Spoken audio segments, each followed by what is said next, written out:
Pembangunan kawasan perkotaan dapat menyebabkan kerusakan ekosistem mangrove. Pembangunan infrastruktur seperti jalan, gedung, dan pemukiman manusia dapat mengakibatkan perubahan tutupan lahan mangrove menjadi lahan terbangun. Hal ini menyebabkan hilangnya habitat yang penting bagi berbagai spesies yang bergantung pada ekosistem mangrove. Selain itu, pembangunan kawasan perkotaan juga dapat mengganggu aliran air dan peningkatan sedimentasi, yang dapat merusak struktur fisik dan fungsi ekologis mangrove. Dampak kerusakan ini tidak hanya merugikan keanekaragaman hayati, tetapi juga mengurangi kapasitas mangrove dalam menyimpan karbon dan memberikan berbagai manfaat ekosistem, seperti perlindungan pantai dari abrasi dan badai. Oleh karena itu, perlunya pendekatan yang berkelanjutan dan pengelolaan yang bijaksana dalam pembangunan kawasan perkotaan untuk menjaga keberlanjutan ekosistem mangrove. Studi kasus kerusakan ekosistem mangrove telah terjadi di kawasan Pelabuhan Nusantara, Kelurahan Bastiong, Kota Ternate Selatan.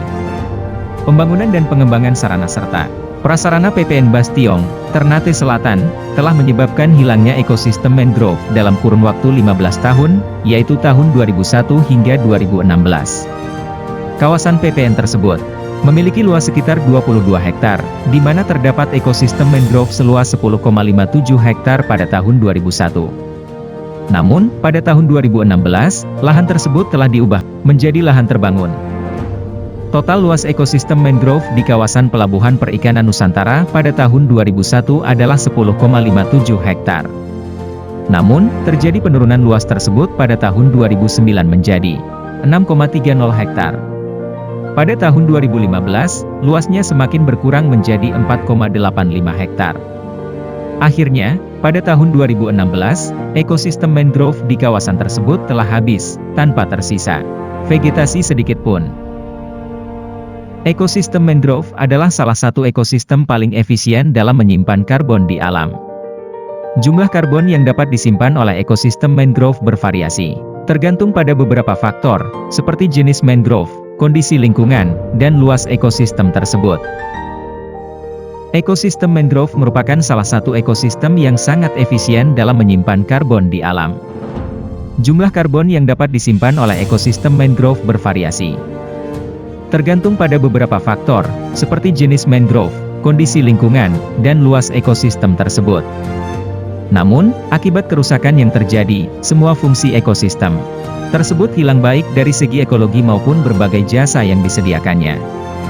Fungsi-fungsi tersebut meliputi sosiokultural, mitigasi pemanasan global melalui penyerapan karbon dioksida, penyimpanan karbon, perlindungan alami terhadap abrasi pantai, peran sebagai peredam kecepatan tsunami, menjaga siklus rantai makanan, pemijahan, pembesaran, dan lain-lain. Sebagai akibat dari kerusakan tersebut, terjadi dampak negatif yang meliputi kehilangan fungsi ekologi dan layanan ekosistem yang penting. Fungsi-fungsi tersebut meliputi penyerapan karbon, penyimpanan karbon, perlindungan pantai dari abrasi, mitigasi pemanasan global, peran sebagai habitat bagi berbagai spesies, dan siklus rantai makanan. Untuk mengatasi masalah ini, beberapa saran dapat dipertimbangkan berdasarkan perkembangan terkini. Pertama, penting untuk melakukan restorasi dan rehabilitasi ekosistem mangrove dengan mencari lokasi lain untuk restorasi dan rehabilitasi sebagai kompensasi atas kerusakan kawasan tersebut. Kedua, pihak PPN Bastiong berperan serta aktif dalam pengelolaan, perlindungan dan mempertahankan ekosistem mangrove yang direstorasi dan direhabilitasi seperti disebutkan pada poin pertama. Hal ini perlu melibatkan pengawasan ketat terhadap aktivitas pembangunan dan penggunaan lahan ekosistem mangrove.